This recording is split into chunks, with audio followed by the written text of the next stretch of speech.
मध्य प्रदेश चीता स्टेट है, मगर इस चीता स्टेट से एक बार फिर एक दुखद खबर है, क्योंकि एक और चीते जिसका नाम 2 दिन पहले ही उदय रखा गया था, उसकी मौत हुई है। 27 दिन पहले एक और मौत चीते की हुई थी।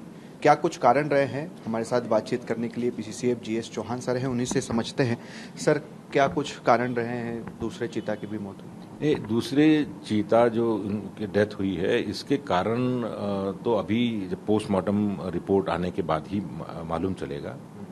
बट ये हमारे लिए भी एक उत्सुकता का विषय बन गया है, या हम बहुत जानना चाहते हैं कि किस कारण से डेथ हुई है।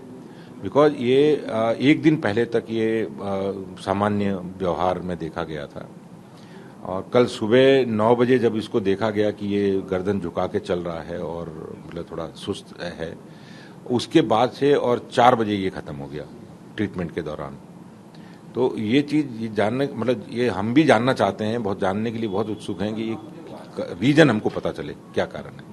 इससे पहले भी जो साशा की मौत हुई थी 27 दिन पहले, किडनी फेल्यूर था, ये क्या चीज़ें आपको लग रही है कि बीमार हैं, या पहले से जो जहाँ से लाए गए थे वहाँ से ही बीमार आए थे?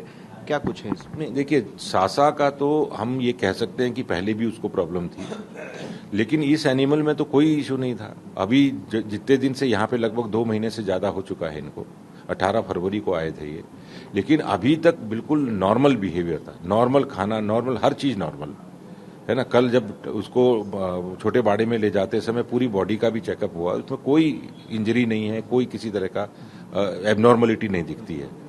लेकिन ये डेथ किस कारण से हुई, ये हम लोग भी जानना चाहते हैं बहुत। आप लोगों को लगता है कि काफी गंभीर विषय है, और क्या एक्सपर्ट्स भी बुलाए जा रहे हैं इसे बाहर से, क्योंकि आने वाले समय में और ऐसा ना हो कि एक के बाद एक इस तरह से डेथ्स चीता की होती जाए, क्योंकि प्रधानमंत्री का बहुत बड़ा महत्वाकांक्षी प्रोजेक्ट। नहीं, इसमें प्रधानमंत्री जी का तो महत्वाकांक्षी प्रोजेक्ट है ही, बट हमारे जो माननीय मुख्यमंत्री जी हैं वो भी इसको पल पल की जानकारी लेते हैं, और इस घटना की भी उन्होंने पर्सनली जानकारी ली है। तो वो सीरियसनेस तो उसमें तो कोई क्वेश्चन है ही नहीं। लेकिन जो दक्षिण अफ्रीका के अभी हमारे पास कुछ गेस्ट आए हुए हैं, जो अभी जो कान्हा में एक कॉन्फ्रेंस इंटरनेशनल कॉन्फ्रेंस हो रही है, उसके लिए इनवाइट किए गए थे। तो उन लोगों को इस कॉन्फ्रेंस के बाद हम जरूर वहाँ पे कुनो लेके जाना चाहते हैं, और वो हमें कुछ जो भी सजेशंस देना चाहते हैं वो देंगे।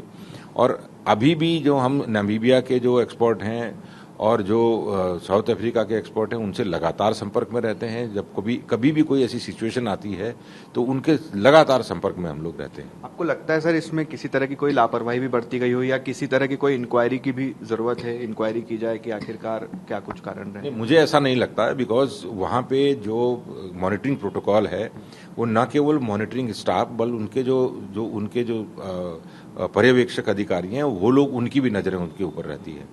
और इसका मैं आपको एक उदाहरण दे सकता हूं कि अभी ये ओबान झांसी तक चला गया था, लेकिन उसको कभी भी किसी भी समय अपने नजरों से ओझल अपने मॉनिटरिंग टीम ने नहीं होने दिया।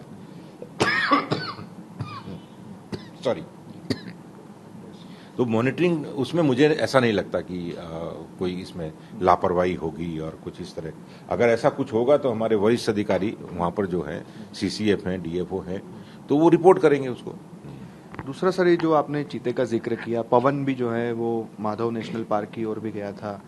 अब इसमें आप लोगों से, ऑफिशियल से जो बातचीत करेंगे, वो तो यही बात कहते हैं कि चीता है वो तो जाएगा ही, उसकी फितरत ही यही है। मगर क्या इसको लेकर कोई और प्लान भी किया जा रहा है, दूसरी ओर शिफ्ट करने का, कोई बड़ी जगह? क्योंकि ऐसे में कभी भी हो सकता है कि टाइगर का वो शिकार हो जाए, गाँव तक वो पहुंच जाए। नहीं, इसमें कोई चिंता जैसी कोई बात नहीं है। हम हिंदुस्तान में हम लोगों ने चीता पहले मैनेज किया नहीं, इसलिए एप्रीहेंसिव रहते हैं हर चीज के लिए। जबकि चीता को जो लोग जानते हैं वो ये एक नॉर्मल बिहेवियर है इनका, जो बहुत बड़े क्षेत्र में एक्सप्लोर करते हैं, घूमते हैं। तो अब ऐसे में जो एक नॉर्मल बिहेवियर वहां पे नामीबिया में या साउथ अफ्रीका में वो एक प्रदर्शित करते थे, वो एनिमल वही है। यहाँ नए नए लैंडस्केप में आए तो यहाँ पे भी एक्सप्लोर करने की कोशिश करेगा वो।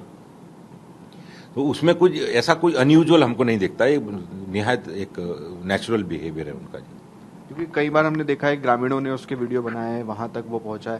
तो इस चीज को लेकर आप लोगों का कोई फोकस है कि वो उसे कैसे रोका जाए, या कोई और जगह भी देखी जा रही है, क्योंकि इस तरह की भी खबरें हम लगातार देख रहे हैं चीता के लिए। हमने भारत सरकार से रिक्वेस्ट किया है कि जो अन्य उपयुक्त स्थल हों वहां पे ले जाने, कुछ एनिमल्स को वहां ले जाने के लिए एक निर्णय जल्दी ले लें तो अच्छा है, और बाकी निर्णय उनको लेना है, भारत सरकार को लेना है।